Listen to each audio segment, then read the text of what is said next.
नमस्कार। Life in colour में आप सभी का स्वागत है। आज हम सुनते हैं कथा सम्राट मुंशी प्रेमचंद जी की लोकप्रिय कहानियों में से एक पूस की रात। पूस की रात आपने भी अपने बचपन में पाठ्य पुस्तकों में ज़रूर पढ़ी होगी। तो आइए आज हम अपनी बचपन की यादों को ताज़ा करते हैं और जाते हैं अपने अतीत में। हल्कू ने आकर स्त्री से कहा, सहना आया है, लाओ जो रुपये रखे हैं उसे दे दूं, किसी तरह गला तो छूटे। मुन्नी झाड़ू लगा रही थी, पीछे फिरकर बोली, 3 ही रुपये हैं, दे दोगे तो कम्बल कहाँ से आवेगा। माघ पूस की रात हार में कैसे कटेगी, उससे कह दो फसल पर दे देंगे, अभी तो नहीं है। हल्कू एक क्षण अनिश्चित दशा में खड़ा रहा। वो सिर पर आ गया है, कंबल के बिना हार में रात को वह किसी तरह सो नहीं सकता है। मगर सहना मानेगा नहीं, घुड़कियाँ जमावेगा और गालियाँ भी दे देगा। बला से जाड़ों में मरेंगे, बला तो सिर से टल जाएगी ना। यह सोचता हुआ वह अपना भारी भरकम डिल लिए हुए, जो उसके नाम को झूठ सिद्ध करता था, स्त्री के समीप आ गया और खुशामद करके बोला, दे दे, गला तो छूटेगा ना, कंबल के लिए कोई दूसरा उपाय सोचेंगे। मुन्नी उसके पास से दूर हट गई और आंखें तरेरती हुई बोली, कर चुके तुम दूसरा उपाय, जरा सुनो तो कौन सा उपाय करोगे भला। कोई खैरात दे देगा ना कंबल। न जान कितनी बाकी है जो किसी तरह चुकने ही नहीं आती है। मैं कहती हूँ तुम क्यों नहीं खेती छोड़ देते, मर मर कर काम करो, उपज हो तो बाकी दे दो। चलो छुट्टी हुई, बाकी चुकाने के लिए ही तो हमारा जन्म हुआ है। पेट के लिए मजूरी करो, ऐसी खेती से बाज आए। मैं रुपये न दूंगी। नहीं दूंगी मतलब नहीं दूंगी। हल्कू उदास होकर बोला, तो क्या मैं गाली खाऊं। मुन्नी ने तड़प कर कहा, गाली क्यों देगा, उसका राज है क्या। मगर ये कहने के साथ ही उसकी तनी हुई भौहें ढीली सी पड़ गईं। हल्कू के उस वाक्य में एक कठोर सत्य था। वह मानो एक भीषण जंतु की भांति उसे घूर रहा था। उसने जाकर आले पर से रुपये निकाले और लाकर हल्कू के हाथ पर रख दिए। फिर बोली, तुम छोड़ दो अब की ये खेती, मजूरी में सुख से एक रोटी तो खाने को मिलेगी, किसी की धौंस भी ना सहनी पड़ेगी। अच्छी खेती है, मजूरी करके लाओ, वह भी उसी में झोंक दो, उस पर धौंस भी सहो। हल्कू ने रुपये लिए और इस तरह बाहर चला मानो अपना हृदय निकाल कर देने जा रहा हो। उसने मजूरी से एक एक पैसा काट काट कर 3 रुपये कंबल के लिए ही तो जमा किए थे। वह आज निकले जा रहे हैं। एक एक पग के साथ उसका मस्तक पानी दीनता के भार से दबा जा रहा था और वह भारी मन से पैसा देने आगे बढ़ गया और पैसा दे आया। अब पूस की अंधेरी रात, आकाश पर तारे भी ठिठुरते हुए मालूम होते थे। हल्कू अपने खेत के किनारे ऊख के पत्तों के एक छतरी के नीचे बांस के खटाले पर अपनी पुरानी गाढ़े की चादर ओढ़े वहाँ पड़ा पड़ा काँप रहा था। खाट के नीचे उसका संगी कुत्ता जबरा पेट में मुंह डाले सर्दी सी कू कू कू कू कर रहा था। 2 में से एक को भी नींद नहीं आ रही थी।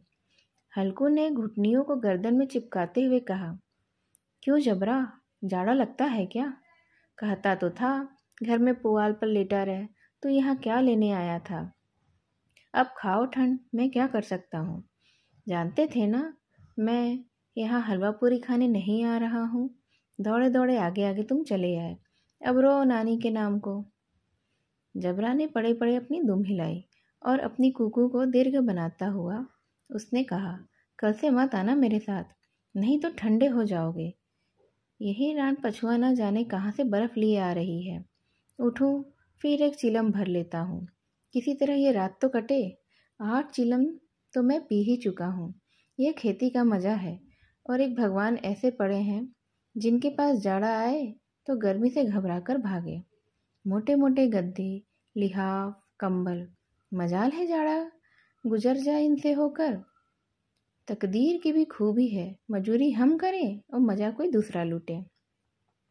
हल्कू उठा, गड्ढे में जरा सी आग निकालकर चिलम में भरी। जबरा भी उठ बैठा। हाँ, जरा मन बदल जाता है। जबरा ने उनके मुंह की ओर प्रेम से छलकता हुआ अपना नेत्र आंखों से देखा। हल्कू, आज और जाड़ा खा ले, कल से मैं यहाँ पुआल बिछा दूंगा, उसी में घुसकर तू बैठ जाना, तब तुझे जाड़ा न लगेगा। जबरा ने अपने पंजों को उसकी घुटनियों पे रख दिए और मुंह के पास अपना मुंह ले गया। हल्कू को उसकी गर्म सांस मिलने लगी। चीलम पीकर हल्कू फिर से लेट गया और निश्चय करके लेटा कि चाहे कुछ भी हो जाए, अब की मैं सो ही जाऊंगा। पर एक क्षण ही में उसके हृदय में कंपन होने लगा। कभी इस करवट लेटता, कभी उस करवट लेटता, पर जाड़ा किसी पिशाच की भांति उसकी छाती को दबाए हुए था। जब किसी तरह रह न सका, उसने जबरा को धीरे से उठाया और उसके सिर को थपथपाकर उसे अपनी गोद में सुला लिया। कुत्ते की देह से जाने कैसी सी दुर्गंध आ रही थी, पर वह उसे अपनी गोद में चिपटाए हुए ऐसे सुख का अनुभव कर रहा था जो इधर महीनों से उसे ना मिला हो। जबरा शायद यह समझ रहा था कि स्वर्ग यही है, और हल्कू की पवित्र आत्मा में तो उसे कुत्ते के प्रति घृणा की गंध भी न आती थी। अपने किसी अभिन्न मित्र या भाई को भी वह इतनी ही तत्परता से गले लगाता। वह अपनी दीनता से आहत न था, जिसने आज उसे इस दशा में पहुंचा दिया था। नहीं, इस अनोखी मैत्री ने जैसे उसकी आत्मा के सब द्वार खोल दिए थे और उनका एक एक अणु प्रकाश से चमक रहा था। सहसा जबरा ने किसी जानवर की आहट पाई। इस विशेष आत्मीयता ने उसमें एक नई स्फूर्ति पैदा कर दी, और इसी स्फूर्ति से के साथ जो हवा के ठंडे झोंकों को तुच्छ समझती है, वो झपटकर उठ बैठा और छपरी से बाहर आकर भौंकने लगा। हल्कू ने उसे कई बार पुचकार कर बुलाया, पर वह उसके पास न आया। हार में चारों तरफ दौड़ दौड़ कर वह भुगता रहा। एक क्षण के लिए भी आ जाता तो तुरंत फिर ही दौड़ पड़ता था। कर्तव्य उसके हृदय में अरमान की भांति ही उछल रहा था और वह इधर उधर ताक रहा था। इसी तरह 1 घंटा और गुजर गया। रात ने शीत को हवा से धतकाना शुरू किया। हल्कू उठ बैठा और दोनों घुटनों को छाती से मिलाकर सिर को उसमें छिपा लिया। फिर भी ठंड थोड़ी सी भी कम न हुई। ऐसा जान पड़ता था सारा रक्त जम गया है, धमनियों में रक्त की जगह हिम बह रहा है। उसने झुककर आकाश की ओर देखा। अभी कितनी रात बाकी है। सप्तर्षि अभी आकाश में आधे भी नहीं चढ़े थे। ऊपर आ जाएंगे तब कहीं सवेरा होगा। अभी पहर से ऊपर रात बाकी है। हल्कू के खेत से कोई 1 गोली के टप्पे पर आमों का एक बाग था। पतझड़ शुरू हो गई थी। बाग में पत्तियों के ढेर लगे हुए थे। हल्कू ने सोचा, चलकर पत्तियां ही बटोरूं और उन्हें जलाकर थोड़ी देर आग ताप लेता हूँ। रात को कोई मुझे पत्तियां बटोरते देखेगा तो समझेगा कोई भूत ही आया है। कौन जाने कोई जानवर ही छिपा बैठा हो। मगर अब तो बैठे नहीं रह सकता ना मैं, ठंड जो बहुत लग रही है। उसने पास के अरहर के खेत में जाकर कई पौधे उखाड़ लिए और उनका एक झाड़ू बनाकर हाथ में सुलगता हुआ उपला लिए बगीचे की तरफ चला गया। जबरा ने उसे आते देखा, पास आया और दुम भी हिलाने लगा। हल्कू ने कहा, अब तो नहीं रहा जाता जबरू, चलो बगीचे से पत्तियां बटोर कर लाते हैं और उसमें आग लगाकर हम तापते हैं। टाटे हो जाएंगे तो फिर आकर हम यहाँ सो जाएंगे। अभी तो बहुत रात बाकी है। जबरू ने जैसे सब कुछ समझ लिया हो। उसने कूकू करके अपनी सहमति प्रकट की और आगे बगीचे की ओर वह भी चला गया। बगीचे में तो खूब अंधेरा छाया हुआ था और अंधकार में निर्दय पवन पत्तियों को कुचलता हुआ चला जाता था। वृक्षों से ओस की बूंदें टप टप नीचे टपक रही थीं। हल्कू ने आग जमीन पर रख दी और पत्तियां बटोरने लगा। जरा देर में पत्तियों का ढेर लग गया था। हाथ ठिठुरे जाते थे, नंगे पांव गले जाते थे और वह पत्तियों का पहाड़ खड़ा कर रहा था। इसी अलाव में वह ठंड को जलाकर भस्म कर देगा। थोड़ी देर में अलाव जल उठा। उसकी लौ ऊपर वाले वृक्ष की पत्तियों को छू छू कर भागने लगी। उस अस्थिर प्रकाश में बगीचे के विशाल वृक्ष ऐसे मालूम होते थे मानो उस अथाह अंधकार को अपने सिरों पर संभाले हुए हों। अंधकार की उस अनंत सागर में यह प्रकाश एक नौका के समान हिलता मचलता हुआ जान पड़ता था। हल्कू अलाव के सामने बैठा आग ताप रहा था। एक क्षण में उसने दोहर उतारकर बगल में दबा ली, दोनों पांव फैला लिए, मानो ठंड को ललकार रहा हो। तेरे जी में आए सो कर। ठंड की असीम शक्ति पर विजय पाकर वह विजय गर्व को हृदय में छिपा न सकता था।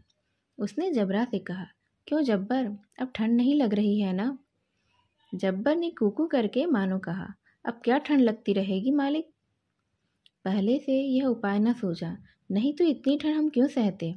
जब्बर ने भी इस बात पर अपनी पूँछ हिला दी। अच्छा, आओ इस अलाव को कूद कर पार करें, देखें कौन निकल जाता है। अगर जल गए तो मैं दावा दारू तुम्हारी करवाऊंगा। जब्बर ने उस अग्नि राशि की ओर कातर नेत्रों से देखा। मुन्नी से कल ना कह देना, नहीं तो लड़ाई करेगी। यह कहता हुआ वह उछला और उस अलाव के ऊपर से साफ निकल गया। पैरों में जरा लपट लगी, पर वह कोई बात न थी। जबरा आगे आग के इर्द गिर्द ही घूमकर उसके पास आकर वापस खड़ा हो गया। हल्कू ने कहा, चलो चलो, इसकी सही नहीं, ऊपर से कूद कर आओ। वह फिर कूदा और अलाव के फिर से पार हो गया। इस तरह वह दोनों एक दूसरे का समय व्यतीत करने लगे। अब पत्तियां जल चुकी थीं, बगीचे में फिर से अंधेरा छा गया था। राख के नीचे कुछ कुछ आग बाकी थी, जो हवा के झोंके आ जाने पर जरा सी जाग उठती थी, पर एक क्षण में फिर से अपनी आंखें बंद कर लेती थी। हल्कू ने फिर चादर ओढ़ ली और गर्म राख के पास बैठा हुआ एक गीत गुनगुनाने लगा।